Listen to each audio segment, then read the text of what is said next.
ओम शांति 27/7/1970 के अव्यक्त वाणी के महावाक्य।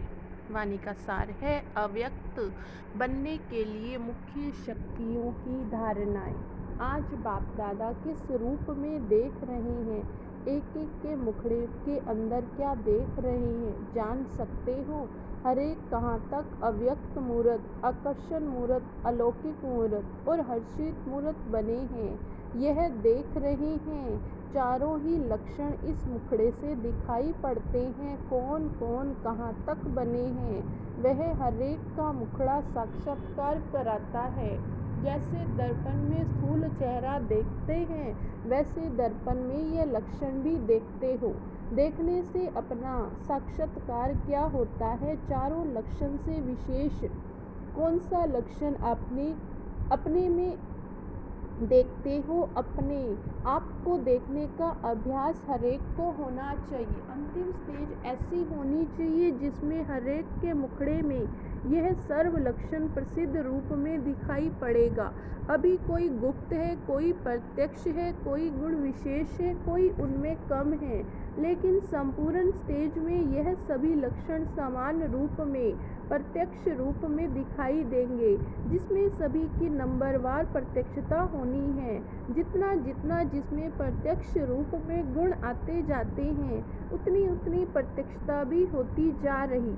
आज विशेष किस कार्य के लिए आए हैं? पांडव सेना प्रति पांडवों की भट्टी का आरंभ है। अपने में क्या नवीनता लानी है ये मालूम है। विशेष भट्टी में आए हो तो विशेष क्या धारणा करेंगे। हरेक ने अपना अपना लक्ष्य सुनाया। टीचर आप बताओ इस पांडव सेना से क्या क्या कराना है। ये पहले से ही सुनते ही अपने में सभी पॉइंट्स भरने का प्रयत्न कर लेंगे, जो फिर आपको मेहनत नहीं करनी पड़ेगी। आप इनों से क्या चाहते हो यह एक सेकंड में अपने को बदल सकते हो। मुश्किल तो कुछ भी हो नहीं सकता। जो निमित्त बने हुए हैं उन्हों को मदद भी बहुत अच्छी मिलती है। पांडव सेना तो कल्प पहले की प्रसिद्ध है। पांडवों के कर्तव्य का यादगार तो प्रसिद्ध है। जो कल्प पहले हुआ है वह सिर्फ अभी रिपीट करना है। अव्यक्त बनने के लिए वह जो भी सभी ने लक्ष्य सुनाया उसको पूर्ण करने के लिए क्या क्या अपने में धारणा करना है वह आज सुनाते हैं। सर्व पांडव अपने को क्या कहलाते हो? ऑलमाइटी गॉड फादर के बच्चे कहलाते हो। तो अव्यक्त बनने के लिए मुख्य कौन सी शक्तियों को अपने में धारण करना है, तब ही जो लक्ष्य रखा वह पूर्ण हो सकेगा। भट्टी से मुख्य कौन सी शक्तियाँ को धारण कर के जाना है वह बताते हैं। तो बहुत, लेकिन मुख्य एक तो सहन शक्ति चाहिए, परखने की शक्ति चाहिए, और विस्तार को छोटा करने की और फिर छोटे को बड़ा करने की भी शक्ति चाहिए।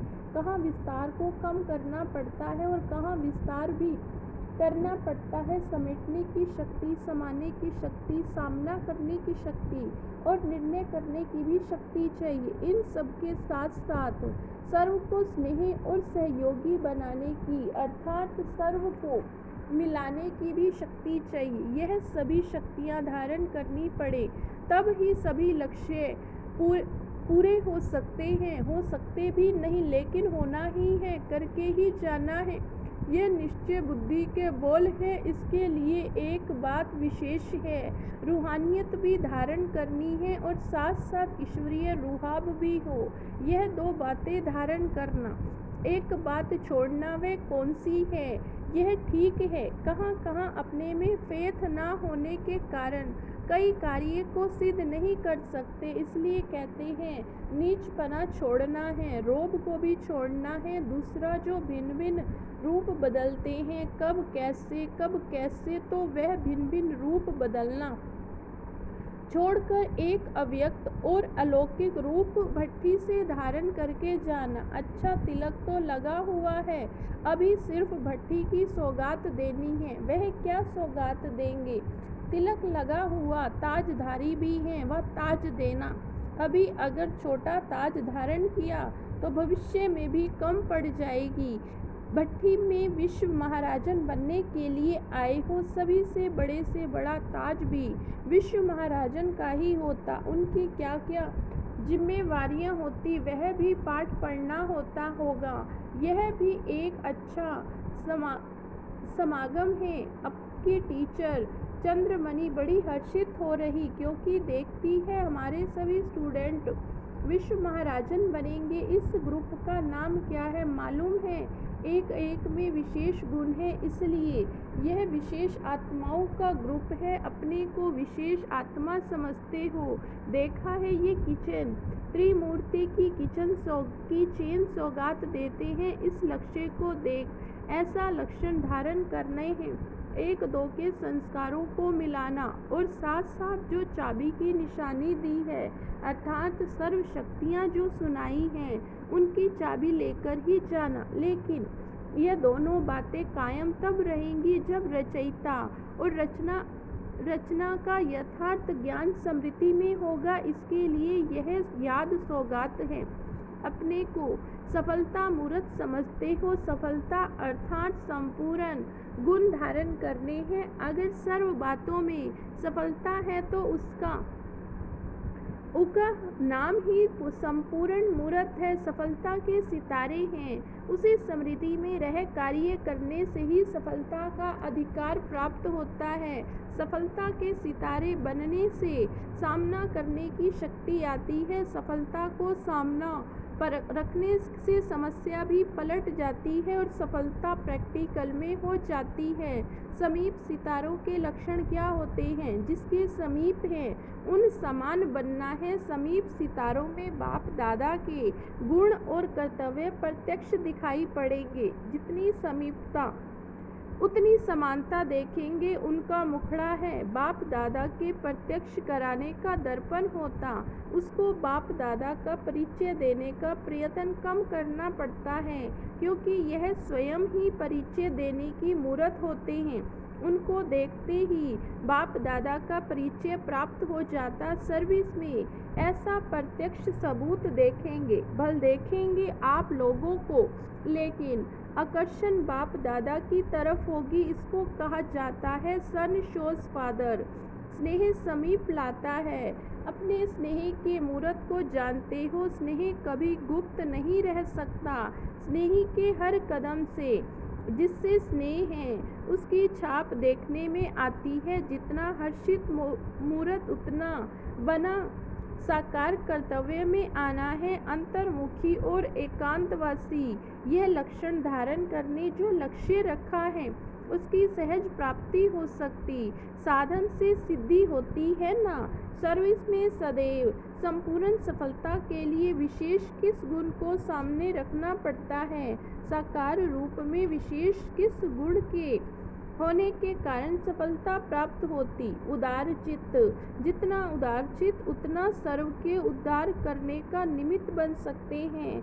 उदार चित्त होने से सहयोग लेने के पात्र बन जाते हैं। ऐसा समझना है कि हम सर्व आत्माओं के उद्धार करने के निमित्त हैं, इसलिए हर बात में उदार चित्त, मनसा में, वाचा में, कर्मणा में भी उदार चित्त बनना है। संपर्क में भी बनते जा रहे, बनते ही जाना है। जितना जो उदार चित्त होता है उतना वह आकर्षण मूर्त भी होता। इस प्रयत्न को आगे बढ़ा के प्रत्यक्षता में लाना है। मधुबन में रहते मधुरता और बेहद की वैराग्य वृत्ति को धारण करना, ये मधुबन का मुख्य लक्षण है। इसको ही मधुबन कहा जाता। बाहर रहते भी अगर यह लक्ष्य है तो मधुबन निवासी हैं। जितना यह रिस्पॉन्सिबिलिटी लेते हैं उतना वहाँ प्रजा द्वारा रिस्पेक्ट मिलेगा। सहयोग लेने के लिए स्नेही बनना, सर्व के स्नेही, सर्व के सहयोगी। जितना जितना चक्रवर्ती बनेंगे उतना सर्व के संबंध में आ सकते हैं। इस ग्रुप को विशेष चक्रवर्ती बनना चाहिए, क्योंकि सर्व के संबंध में आने से सर्व को सहयोग दे सकेंगे और सर्व का सहयोग ले भी सकते हैं। हर एक आत्मा को विशेष देखते सुनते संपर्क में आते हैं। यह विशेषता स्वयं में आ जाती।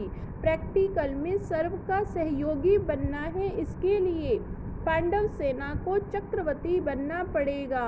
योग की अग्नि सदैव जली रहे, इसके लिए मन, वाणी, कर्म, संबंध ये चारों बातों में रखवाली करना पड़े। फिर ये अग्नि अविनाशी रहेगी, बार बार बुझेगी और जलाएंगे तो टाइम वेस्ट हो जाएगा, पद भी कम होगा। जितना स्नेह है उतनी शक्ति भी रखो। 1 सेकंड में आकारी और 1 सेकंड में साकारी बन सकते हो, यह भी अवश्य सर्विस है। जैसे सर्विस के और अनेक साधन हैं, वैसे ये प्रैक्टिस भी अनेक आत्माओं के कल्याण के लिए एक साधन है।